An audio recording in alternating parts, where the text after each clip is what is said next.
अगर कोई चांद पर थूकने की कोशिश करेगा, आसमान पर थूकने की कोशिश करेगा तो थूक सकता है।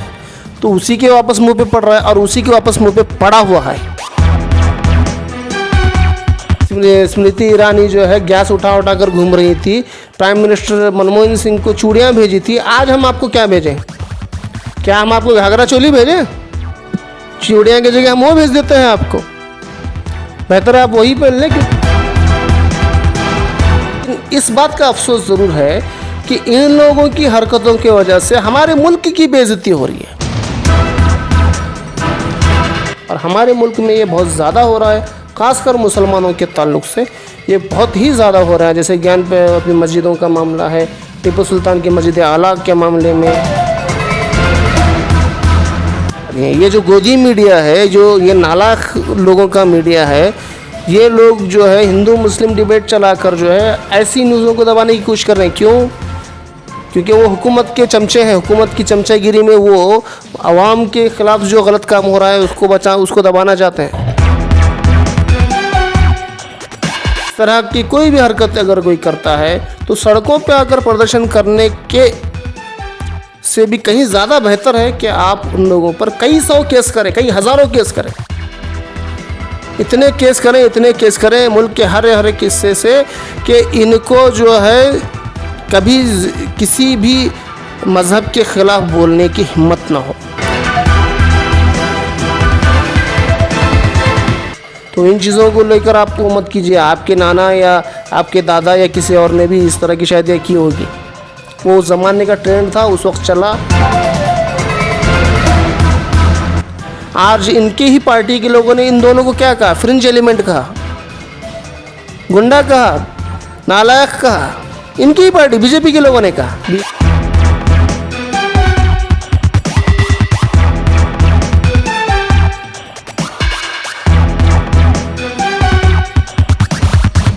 इंडिपेंडेंट संग्राम न्यूज़ में आप सबको स्वागत है।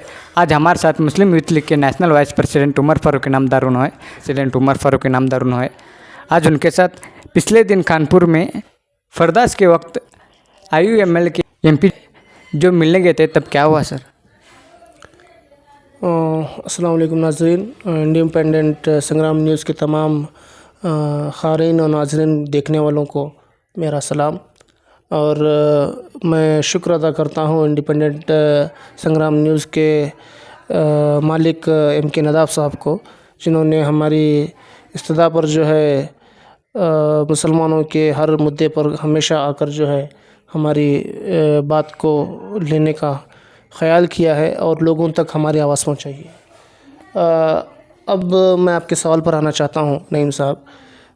पिछले दिनों मतलब जुमेरात की रात को कानपुर को हमारे MP जनाब ET मोहम्मद बशीर साहब बाई ट्रेन वहाँ पर प्लेटफॉर्म पर पहुँचे और जैसे ही पहुँचे वहाँ पर उन्होंने देखा कि बहुत सारी पुलिस फ़ोर्स वहाँ पर आकर खड़ी है और उन्होंने उन लोगों को, बहुत से ऑफिसर भी उसमें साथ में थे, उन्होंने ET साहब को जो है कहा कि हम आपसे जो है आपको हम फिलवक्त अभी शहर में नहीं जाने दे सकते। अभी के हालात के ताल्लुक से हम आपसे कुछ बातचीत करेंगे। आप हमारे साथ सर्किट हाउस चले, यहाँ से कुछ 10 किलोमीटर दूरी पर है।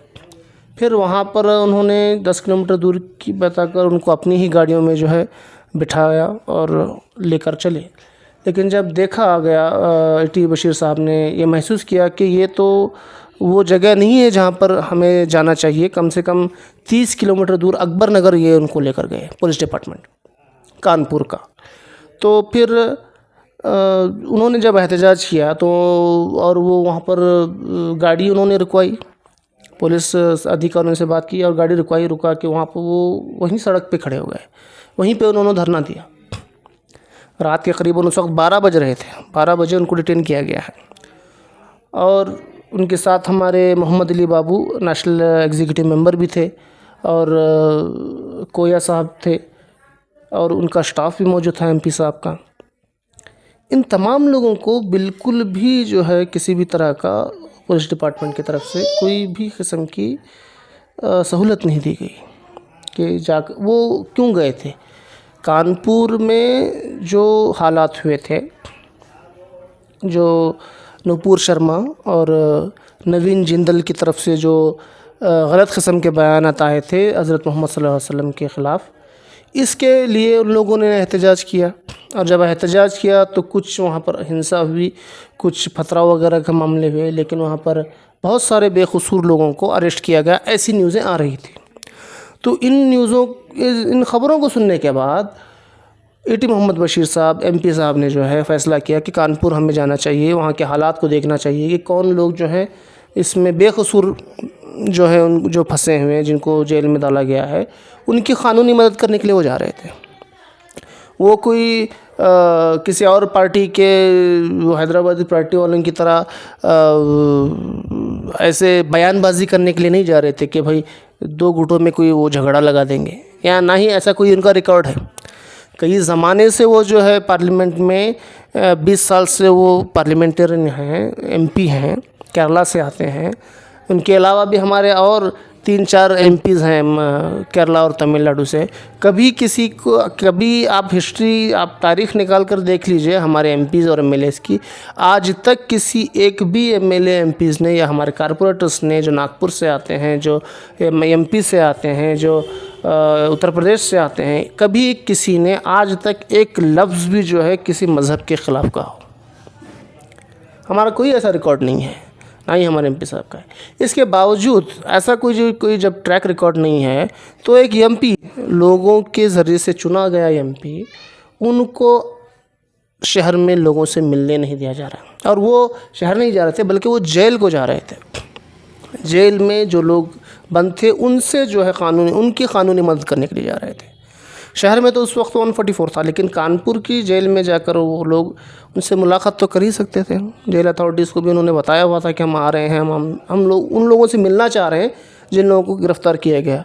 अब गिरफ़्तारी सिर्फ किस हिसाब से ली गई है, किस आर्टिकल में उनको जो है बुक किया गया है, किस पैनल कोड के तहत उनको जो है अरेस्ट किया गया है, इस ताल्लुक़ से उनका काम था।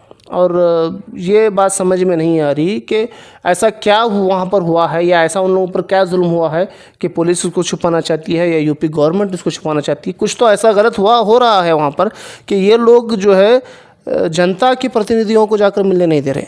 आम लोगों की बात तो बहुत दूर हो गई। अब आम लोग अगर कोई अपना रिश्तेदार अगर किसी का उसमें गिरफ़्तार हो गया, अगर वो मिलना चाहेगा तो ये तो उठाकर उसको सीधा जेल में ही डाल देंगे।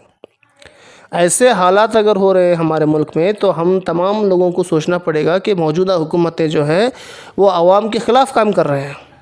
वो आवाम में एतमाद पैदा नहीं करना चाहते, लोगों में, हिंदू मुसलमानों में एतमाद पैदा नहीं कर चाहते, भाईचारगी नहीं चाहते। वो हमेशा लड़ना और लड़वाना चाहते हैं, क्योंकि इनके लोगों के जो बैंक के घपले हुए चल रहे हैं, जो कई करोड़ों लाखों करोड़ के घपले हैं, वो सब वो उसकी न्यूज़ को दबाने के लिए ये सब फालतू की चीज़ों को उठाकर जो है ये लोग लोगों का ध्यान भटकाना चाह रहे हैं। ये मेरा ख़्याल इस ताल्लुक़ से इस बारे में है। और जो कुछ भी एटी मोहम्मद बशीर साहब के साथ इन्होंने किया है, सुबह के 6 बजे लाकर उन्होंने वापस उनको दिल्ली पहुंचाया है।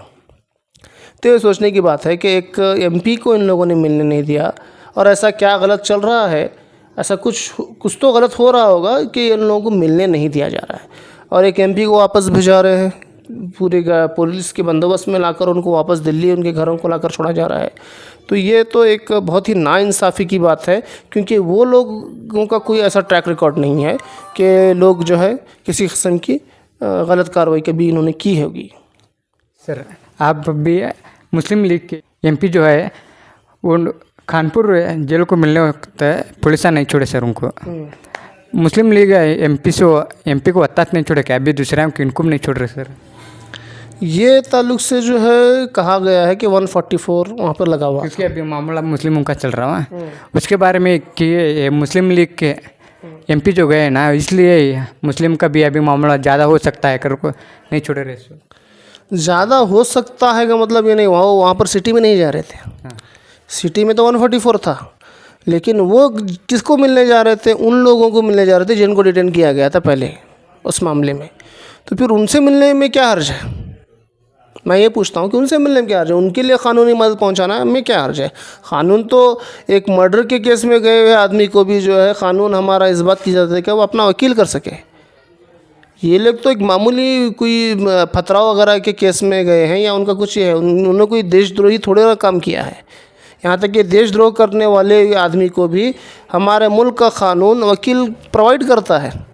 क्या इन लोगों की जिम्मेदारी नहीं बनती कि हमारे मुसलमानों की एक बहुत बड़ी पार्टी है मुस्लिम लीग, 4 MPs उसके आते हैं, कई सालों से हम लोग जो है अपने कौम के ताल्लुक से किसी भी तरह के मामलात में जो है खामोश नहीं बैठते, बाकायदा उस मामलात पर बात करते हैं। जैसे कि शाहबानू केस हुआ था, उससे पहले बाबरी मस्जिद के केस पर हमने काम किया है, इससे पहले ट्रिपल तलाक़ के मामले में हमारे बहुत से उसके मामले में हमारे कई तहरीकें चली हैं, खिलाफत मूवमेंट चला है। ये मुल्क की आज़ादी दिलाने वाली ये पार्टी है।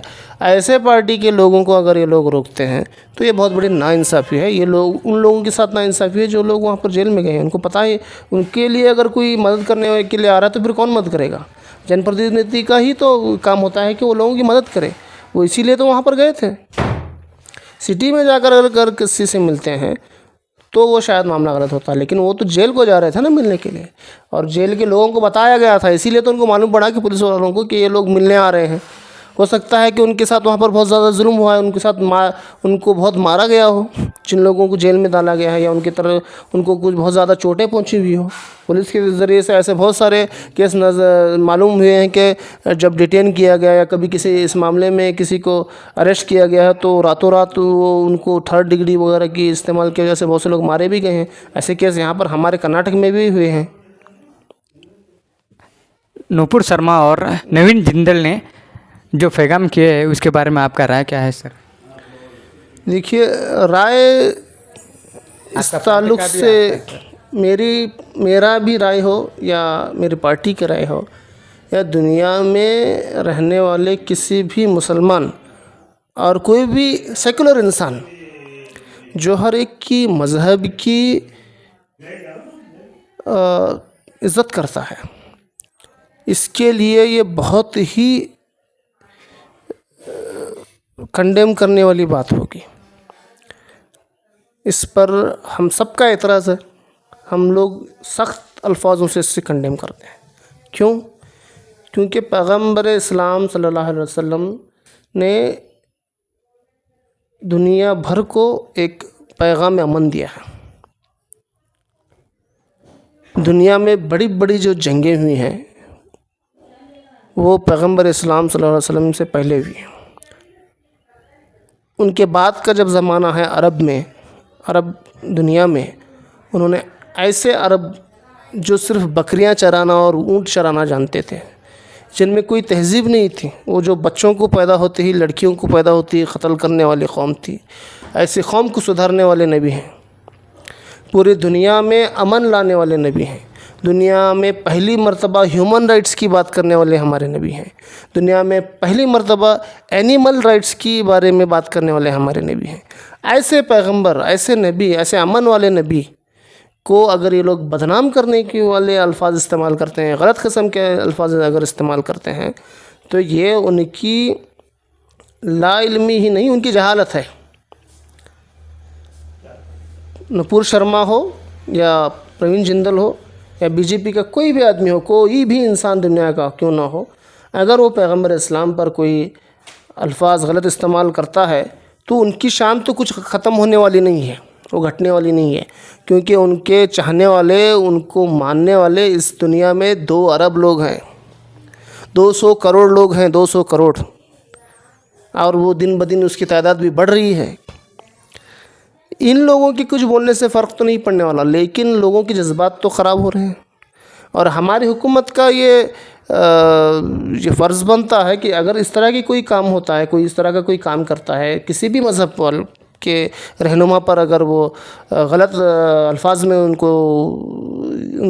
पर टिप्पणी करने की कोशिश करता है, तो ऐसे लोगों को डिटेन करके जेल में डालना चाहिए। ऐसे लोगों को पार्टी के वक्ता से सिर्फ निकाल देने से नहीं चलेगा काम। बाकायदा इन पर क़ानूनी कार्रवाई होनी चाहिए, इनको जेल की सज़ा होनी चाहिए। क्योंकि किसी मज़हब की कोई भी, यहाँ तक कि UNO का भी क़ानून है, हर मुल्क में एक क़ानून बना हुआ है कि कोई भी किसी की मज़हब पर जो है उंगली नहीं उठा सकता। मज़हब हर एक का अपना पर्सनल मैटर है, मज़हबी रहनुमाओं पर हर एक किसी कोई भी उंगली नहीं उठा सकता। अगर कोई उंगली उठाता है तो को जो है बाकायदा उस मुल्क के कानून के तहत बाकायदा जो है सज़ाएँ दी जाती है। और हमारे मुल्क में ये बहुत ज़्यादा हो रहा है, ख़ासकर मुसलमानों के ताल्लुक़ से ये बहुत ही ज़्यादा हो रहा है। जैसे ज्ञान पे अभी मस्जिदों का मामला है, टिप्पू सुल्तान की मस्जिद आला के मामले में इन लोगों ने जो है मामलात को ख़राब कर रखा है, मुसलमानों के लिए ख़ासकर टारगेट कर रहे हैं। लेकिन ये असल वजह नहीं है, असल वजह ये है कि इन लोगों के जो घपले हैं, हुकूमत जो बड़े बड़े घपले कर रही है। जैसा कि आपको बता दूं कि PNBC bank, Punjab national bank का जो बहुत बड़ा घपला हुआ था, करीबन 65,000 करोड़ का जो घपला है, और आज वो घपला बढ़ते बढ़ते करीबन 1 लाख करोड़ का हो गया है। और एक आपको बात बताऊं, SBI का करीबन 70 लाख करोड़ का घपला था, आज वो घपला बढ़ते बढ़ते 1.5 लाख करोड़ का घपला हुआ है। ये सब न्यूज़ें बाहर नहीं आ रही हैं। ये जो गोदी मीडिया है, जो ये नालायक लोगों का मीडिया है, ये लोग जो है हिंदू मुस्लिम डिबेट चलाकर जो है ऐसी न्यूज़ों को दबाने की कोशिश कर रहे हैं। क्यों? क्योंकि वो हुकूमत के चमचे हैं। हुकूमत की चमचागिरी में वो आवाम के ख़िलाफ़ जो गलत काम हो रहा है उसको दबाना चाहते हैं। आवाम के ख़िलाफ़ कितना गलत काम हो रहा है, कितने हमारे सरकारी जो है कई बड़े यूनिट्स को उन्होंने उठाकर बेच दिया है, BPCL को बेच दिया है। हमारी जो हेलीकॉप्टर की हिंदुस्तान की बहुत पुरानी 40 साल पुरानी एक एजेंसी थी, उसको उन्होंने उठाकर बेच दिया। पवन नाम की जिसकी एजेंसी थी, उसको एक स्टार एयरलाइंस जिसने कभी रिसेंटली स्टार हेलीकॉप्टर्स की जो एक 6 महीने पहले बनी हुई है, उस कंपनी को उठाकर बेच दिया। 40 साल पुरानी कंपनी। ऐसा क्या उन लोगों ने गलत काम किया है? कितने बड़े बड़े पुराने जो भी प्रोजेक्ट्स बनाए गए थे, उन प्रोजेक्ट्स को, उन पब्लिक प्रॉपर्टीज़ को इन्होंने उठाकर प्राइवेट हैंड्स में दे दिया है। और कितने पोर्ट्स दे दिए, कितने सी पोर्ट्स दे दिए इन्होंने। समंदर के बहुत सारे पोर्ट्स अदानी अंबानी को दे रहे हैं, और अदानी को दिए हुए गुजरात के पोर्ट्स में कई लाखों रुपये, लाखों करोड़ों रुपये की जो है ड्रग्स मिल रहे हैं वहाँ पर। अगर वो ड्रग्स हमारे नौजवानों को पहुँच गए, हमारे नौजवान नस्ल को पहुँच गए, तो फिर बताइए हमारी नौजवान नस्ल कहाँ रहेगी? फिर ख़त्म हो जाएगी। जिस तरह अमेरिका और यूरोप आज तड़प रहे हैं, उनके नौजवान ड्रग्स में डूबकर जो है अपने मुल्क की तरक्की के लिए कुछ भी नहीं कर रहे हैं, क़त्ल व गारत में पड़े हुए हैं। ऐसे हालात अगर आप हमारे मुल्क में शुरू हो गए तो फिर इसका हमारे मुल्क का क्या बनेगा? हम तो पहले ही तरक्की पजीर हैं, अभी हमें तरक्की बहुत करना है, लेकिन इन सब चीज़ों की पढ़ने की वजह से हम तरक्की के ऊपर ध्यान ही नहीं दे पा रहे। हमारे इंफ्रास्ट्रक्चर कितना ख़राब हो रहा है हर जगह। मैं यहाँ पर अपने शहर में देख रहा हूँ, पहले जो गटर बनाए गए थे, गलियों में गटर बनाए गए, रोड बनाए गए, बार बार उन्हीं को तोड़कर दोबारा बनाया जा रहा है। ऐसा क्या वो काम हुआ है कि तोड़कर दोबारा बनाने वाला जैसा क्या काम है? काम ऐसा करो जो एक बार बनाया तो कई सालों तक चलना चाहिए। हावड़ा का ब्रिज है, 70-80 साल पहले अंग्रेज़ों ने बनाया था, आज तक उसको रिपेयरी करने की ज़रूरत नहीं पड़ रही है।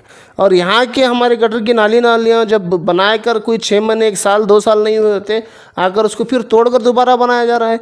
ये कौन सी हिम्मतें हैं? इन सब चीज़ों पर इन लोगों को, न्यूज़ चैनलों को फोकस करना चाहिए, ना कि इन बेकार चीज़ों पर, ना ही इन बेकार डिबेट करने वालों को लाकर जो है लोगों के जज्बात को भड़काकर मुल्क की तरक्की के ताल्लुक से कोई सवाल नहीं होता, सफाई के ताल्लुक से कोई बात नहीं होती। पानी की किल्लत की वजह से महाराष्ट्र में लोगों को कितनी तकलीफ़ हो रही है, घड़ों को उठा कर कई किलोमीटर जाकर पानी लाना पड़ रहा है। ये लोग क्या कर रहे हैं? इस ताल्लुक से हमारी हुकूमतें क्या कर रही है? स्टेट हुकूमत क्या कर रही है? सेंट्रल हुकूमत क्या कर रही है? पॉलिसी क्या है पानी के ताल्लुक से? आगे आने वाले हालात, रूस और यूक्रेन की जंग चली हुई है, पेट्रोल के बहुत ज़्यादा जो है दाम ऊपर और बढ़ रहे हैं। ये 10 रुपये सिर्फ कम करने से कुछ हमारा फ़ायदा होने वाला नहीं है। 2014 में उसकी कीमत जो है सिर्फ 50, 54, 60 रुपये थी, आज आपकी हाल में 60 रुपये की जगह 100 रुपये हो गया। जबकि पर बैरल की कीमत उस वक़्त जो है बहुत ज़्यादा थी और आज कम है। उस वक़्त $65 थी, आज $20 है। $20 में लिया हुआ पेट्रोल यहाँ 100 रुपये में बिक रहा है, उस वक्त $65 में लिया हुआ पर बैरल का पेट्रोल उस वक्त 60 रुपये में बिक रहा था। तो आपके पेट में दर्द हो रहा था। आपके MPs जो है गाड़ियों की जगह बैलगाड़ी में पार्लियामेंट को आ रहे थे। आपकी अभी की स्मृति ईरानी जो है गैस उठा कर घूम रही थी। प्राइम मिनिस्टर मनमोहन सिंह को चूड़ियाँ भेजी थी। आज हम आपको क्या भेजें? क्या हम आपको घाघरा चोली भेजें? चूड़ियाँ की जगह हम वो भेज देते हैं आपको। बेहतर है आप वही पहन लें, क्योंकि आप लोगों ने वो करना ही नहीं। वो आपकी जो जिम्मेदारी है आप उससे हट गए हैं। आप सिर्फ लोगों को लड़ाने में लगे हुए हैं। जो सर बीजेपी गवर्नमेंट तब से सियासत में आए ना, तब से हर एक मामले में मुसलमानों को परेशान किया जा रहा है। इसके बारे में आपकी राय? उनका पहले दिन से ही मकसद यही है कि वो चाहते हैं कि इस मुल्क को वही पुराना 4000 साल पुरानी वाली तहज़ीब, मनुवादी तहज़ीब को यहाँ पर लाएं।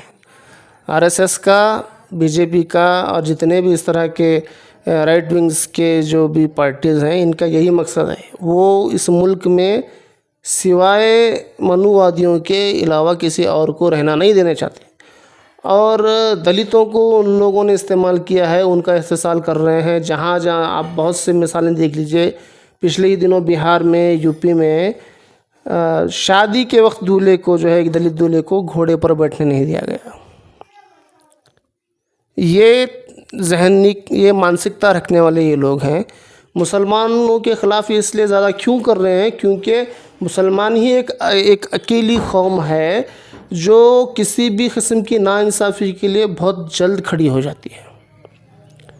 हालांकि इस वक्त खड़े होने के मामलात में मुसलमानों का थोड़ा आंकड़ा कम नज़र आ रहा है, लेकिन अगर इन हालात को देखा जाए, जो पिछले हालात बने हैं, जो अब आने वाले हालात हैं, इसमें जो सबसे पहले इनके लिए रोड़ा है वो मुसलमान है और इस्लाम है। क्योंकि इस्लाम में हर मज़हब को इज़्ज़त दी जाती है और हर इंसान को इंसान माना जाता है, जबकि मनुवादियों के धर्म के मुताबिक इंसानों को 3 हिस्सों में बांटा गया है, ऊंची जाति, निचली जाति और उससे भी निचली जाति। और इन जातियों का वो लोग इस्तेमाल करके वही वाली पुराने अंग्रेज़ों के ज़माने में जो था, कोई लिए अलग सड़कें बने, उनको कपड़े पहनने नहीं दिए जाए, इस तरह की तहज़ीबें वो चलाने की कोशिश करते थे, जबकि ये चीज़ मुसलमान कभी एक्सेप्ट नहीं करेंगे। और कई ज़्यादा जो है मुसलमानों की अभी जो यहाँ पर तादाद है, उसमें से कई लोग हैं जो दलित थे किसी ज़माने में, उन्होंने इस्लाम कबूल किया। उनके पेट में यही दर्द है कि उनको इज़्ज़त मिल रही है। मुसलमान जब मस्जिद में नमाज़ जाते हैं तो वहाँ पर कोई ना बंदा होता ना बंदा नवाज होता है।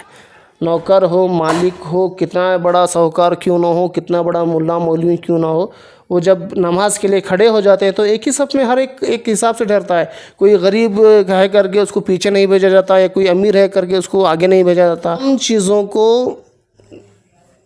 ये फैक्ट्स हैं, ये लोगों में ये बहुत बड़ा इनका पेट का दर्द है, ये इनकी तकलीफ़ है कि मुसलमान जो हैं इंसानों को बहुत बड़ा दर्जा देते हैं। इस्लाम में, कुरान शरीफ में इंसान को, मुसलमान को नहीं, इंसान को खलीफा करार दिया गया है। दुनिया का इंसान को दुनिया में, ज़मीन में जो है खलीफा करार दिया है अल्लाह ताला ने। खिलाफत का मतलब ये है बादशाहत दी है दुनिया में, और तमाम सोर्सेस को, कायनात की तमाम सोर्सेस को इस्तेमाल करने की इजाज़त खुदा ने दी है। तो ये सब चीज़ें वो कुरान में पढ़ रहे हैं और उनको इस बात की तकलीफ़ है कि इंसानों को इंसान नहीं समझना चाहते। ये लोग इंसानों को और 3rd, 2nd, 4th कैटेगरी में लाकर इन पर हुकूमत करना चाहते हैं, उन पर जुल्माना हुकूमत करना चाहते हैं। सिर्फ हुकूमत करना इनका ये नहीं है, मोटिव नहीं है। इनका मोटिव है जुल्म वाली हुकूमत करना है, लोगों को मजबूर करना, उनको तकलीफ़ देना। ऐसी किस्म की इन लोगों की मानसिकता है। सर, अभी नूपुर शर्मा और नवीन जिंदल को अभी बीजेपी गवर्नमेंट ने गिरफ्तार नहीं किया, इसके बारे में आप राय?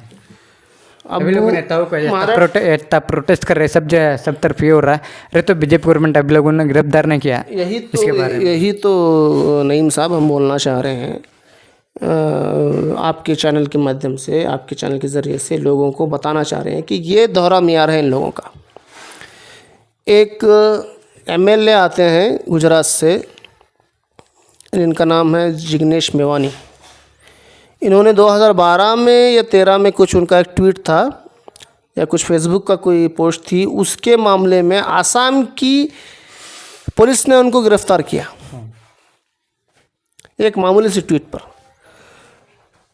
और नूपुर शर्मा और जिंदाल ने पैगंबर इस्लाम, जिनके चाहने वाले पूरे दुनिया में हैं, आधी दुनिया जिनकी मानने वाली है, ऐसी शख्सियत पर हमला करने वाले लोगों का पर कोई कार्रवाई नहीं, सिर्फ उनको पार्टी से निकाल देना, निलंबित कर देना, पार्टी से उनको बाहर कर देना, ये एक्शन नहीं है। एक्शन वही माना जाएगा जब उनको जो है पुलिस कार्रवाई करेगी, उनको कोर्ट में बाकायदा घसीटा जाएगा और उनको उसकी वही सज़ा दी जाएगी जो हमारे क़ानून में लिखी हुई है, जो हमारे इंडियन कॉन्स्टिट्यूशन में लिखी गई है, वही उनको जो है सज़ा दी जाए, उनको जेलों में रखा जाए ताकि कोई इस तरह की हरकतें बार बार ना करे। इस तरह के बहुत हरकतें करने वाले और भी बहुत सारे लोग हैं जिनके फ़िलवक्त में नाम लेकर उनको पॉपुलर नहीं करना चाहता। ऐसे लोगों को हमें जो है चिन्हित करना चाहिए और ये ज़िम्मेदारी मुसलमानों की भी है, मुस्लिम कौम की है, सिर्फ मुस्लिम सियासी पार्टियों की या मुस्लिम लीडरों की नहीं है। हर मुसलमान की ये ज़िम्मेदारी बनती है कि अगर इस तरह की कोई हरकत करता है तो इस मुल्क के क़ानून ने, बाबा साहब अम्बेडकर के दिए हुए इस क़ानून ने हमको ये हक़ दिया है कि हम उस पर केस दायर करें। केस दायर करके इस ताल्लुक़ से हम बाकायदा क्वेश्चंस पूछें, लोगों को कोर्ट के ज़रिए हम लोगों को जेलों में उनको ऐसे लोगों को उठा कर फेंकें। मैं इस बात की हर मुसलमान से दरख्वास्त करूँगा, हर इस मुल्क की क़ानून की इज़्ज़त करने वाले हर उस शख्स से कहूँगा कि इस तरह की कोई भी हरकत अगर कोई करता है तो सड़कों पे आकर प्रदर्शन करने के से भी कहीं ज़्यादा बेहतर है कि आप उन लोगों पर कई सौ केस करें, कई हज़ारों केस करें, इतने केस करें मुल्क के हर एक हिस्से से कि इनको जो है कभी किसी भी मज़हब के ख़िलाफ़ बोलने की हिम्मत ना हो, किसी भी मज़हबी रहनुमा के ख़िलाफ़ बोलने की हिम्मत ना हो। क्योंकि मज़हबी रहनुमा जो हैं वो ऐसे ही रहनुमा नहीं होते, उनको जो है बाकायदा अल्लाह ताला की जानिब से वही के ज़रिए से वो चीज़ उनको इनायत की गई है। हुज़ूर पाक सल्लल्लाहु अलैहि वसल्लम को वो बाकायदा जो है पूरे दुनिया में माने हुए पैगंबर हैं। ऐसा नहीं कि सिर्फ मुसलमान मानते हैं, दुनिया का हर मज़हब का इंसान, चाहे वो यहूद हो, चाहे वो नसारा हो, चाहे कोई और मज़ाहिब के हो, चाहे वो सिख भाई हों या चाहे हिंदुओं में भी कई हमारे जो अच्छे हमारे सेकुलर भाई हैं, ये सिर्फ 1-2-3% के बीजेपी के बेवकूफ़ से लोग मौजूद हैं जो किसी दूसरे मज़हब के मामलात में हमेशा टोकनी करते रहते हैं, उन पर तनक़ीद करते रहते हैं बिना किसी मालूमात के। इनको तो भी मालूमात भी नहीं है। फिर और एक बात मैं बोलना चाहूँगा, नूपुर शर्मा ने कहा कि पैगंबर जो हैं सल्लल्लाहु अलैहि वसल्लम ने हज़रत आयशा रज़ियल्लाहु तआला अन्हा उम्मुल मोमिनीन जिसे मानते हैं, जिनको हम मानते हैं, उनसे 6 साल की उम्र में शादी की, 9 साल की उम्र में जो है उन्होंने रुखसती की, ये सब चीज़ें बोलकर अनाप शनाप अल्फाज इस्तेमाल किए। देखिए उस वक़्त में, उस ज़माने में चाइल्ड मैरिज ये एक कॉमन सी चीज़ थी। लेकिन अब आपको मैं एक फैक्ट की बात बताऊं। परसों मैं न्यूज़ क्लिप देख रहा था शायद अपने दीपक चौरसिया साहब की, जिसमें उन्होंने बताया कि बाल गंगाधर तिलक साहब की जब उम्र शादी हुई थी तो उनकी बीवी की उम्र 8 साल थी। और ख़ुद हमारे पूजनीय बापूजी महात्मा गांधी साहब, उनकी जब शादी हुई थी तो उनकी उम्र क्या थी पता भी है इन लोगों को? चाइल्डहुड शादी है उनकी, तो क्या उनको भी इस तरह की कहेंगे आप? अरे उस ज़माने में शादियां, बच्चियों की शादी होना या बड़े उम्र के लोगों की छोटे बच्चों के साथ शादी करना, ये एक नॉर्मल सी चीज़ थी। तो इन चीज़ों को लेकर आप वो मत कीजिए। आपके नाना या आपके दादा या किसी और ने भी इस तरह की शादियाँ की होगी, वो उस ज़माने का ट्रेंड था, उस वक्त चला। फिर जब हिंदुस्तान आज़ाद हुआ तो फिर हमने उसको, उस आज़ाद होने के भी कई साल बाद जो है चाइल्ड मैरिज को जो है बैन किया गया है। वो भी अचानक नहीं हुआ है, उसके साइंटिफिक रीज़न्स को लेकर, उसके ड्रॉबैक्स को लेकर, उन सब चीज़ों को लेकर किया है। तो आप लोग जो है, मेरे आका सल्लल्लाहु अलैहि वसल्लम की शख्सियत चाँद की तरह है। सूरज है, वो चाँद है, वो आसमानों वाली चीज़ है। अगर कोई चाँद पर थूकने की कोशिश करेगा, आसमान पर थूकने की कोशिश करेगा तो थूक सकता है, तो उसी के वापस मुंह पे पड़ रहा है और उसी के वापस मुंह पे पड़ा हुआ है। आप देख रहे हैं कितनी उनकी जो बेइज्जती हो रही है। और लेकिन इस बात का अफसोस ज़रूर है कि इन लोगों की हरकतों की वजह से हमारे मुल्क की बेइज्जती हो रही है। अदर कंट्रीज पर, गल्फ़ कंट्रीज़ में कई 57 मुल्कों ने जो है हमारे मुल्क के एम्बेसडर्स को बुलाकर उनको खरी खोटी सुनाकर भेजा है, उन्होंने लेटर्स दिया है कि हम इस चीज़ पर एतराज़ करते हैं। तो इनके कहे हुए अल्फाज किन लोगों ने कहे? ये बीजेपी के लोग। क्या ये हिंदुस्तानी गवर्नमेंट के लोग थे? नहीं, ये बीजेपी के लोग थे। इन लोगों के कहे हुए अल्फाज की वजह से हमारे मुल्क की बेइज्जती हो रही है। हमारे मुल्क के प्रोडक्ट्स को बयान किया जा रहा है। यूएई में हुआ, कुवैत में हुआ, बाकायदा उस पर पोस्टर्स आ रहे हैं, ट्विटर में उस पर बैन की बहुत ज़्यादा ट्रेंड कर रहा है। इसका नुकसान किसको हो रहा है? फाइनेंशियल नुकसान किसको हो रहा है? हमारे मुल्क को हो रहा है, मेरे मुल्क को हो रहा है, आपके मुल्क को हो रहा है। इन लोगों की इतनी भी अकल नहीं है कि कहाँ पर कौन सी चीज़ कैसे बोलनी चाहिए। अपने आप को बड़ा ग्रेजुएट समझने वाले, अपने आप को बड़ा वो कहने वाले, दानिशर मानने वाले ये लोग, इनको इतनी भी अकल नहीं है कि किस के बारे में, किस चीज़ को किस तरह से बोला जाता है। आज इनके ही पार्टी के लोगों ने इन दोनों को क्या कहा? फ्रिंज एलिमेंट कहा, गुंडा कहा, नालायक कहा। इनकी ही पार्टी बीजेपी के लोगों ने कहा। बीजेपी के लोगों को हमारे मुल्क के एम्बेसडर्स ने कहा कि फ्रिंज एलिमेंट्स के कहे हुए अल्फाज जो है हिंदुस्तानी हुकूमत उसका सपोर्ट नहीं करती। तो ये जब फ्रिंज एलिमेंट थे, जब ऐसे लोग आपके पार्टी में थे, तो आपने उन लोगों को इतने दिनों तक रखा क्यों, जब आप उनको फ्रिंज एलिमेंट कहते हैं? और ख़ुद आज बीजेपी के कई लोग जो है जब उनको निकाला गया है तो उसकी मुखालिफत कर रहे हैं। मतलब इसका मतलब ये है कि बीजेपी में जितने भी लोग हैं सब फ्रिंज एलिमेंट ही हैं। तो ये हमारा बहुत ही क्लियर स्टैंड है इस ताल्लुक़ से कि भारतीय जनता पार्टी जो है, इसके ताल्लुक़ से एक हमारे एमपी कांग्रेस के एमपी हुआ करते थे, मध्य प्रदेश से आते थे वो, अबू आज़मी साहब।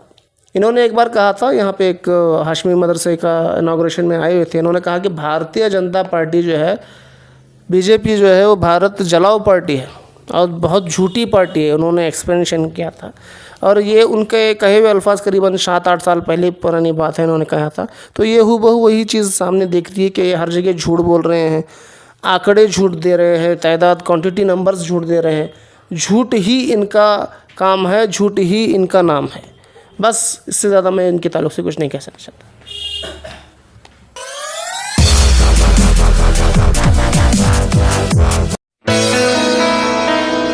Dharwadkar Lawn Function Hall, perfect selection for a lifetime relation. Dharwadkar Lawn Hall, good and beautiful hall. Let's celebrate your parties and events. Dharwadkar Lawn Hall, modern icon and luxurious venue, wedding events, engagement ceremony, birthday parties, school and college events or other events. Enjoyable atmosphere with high-tech security, parking available, memorable most visit Dharwadkar Lawn Hall near Patrapajja Mata, Yadwad Road, Dharwad. Contact 944-8359-741, 988-6391-733.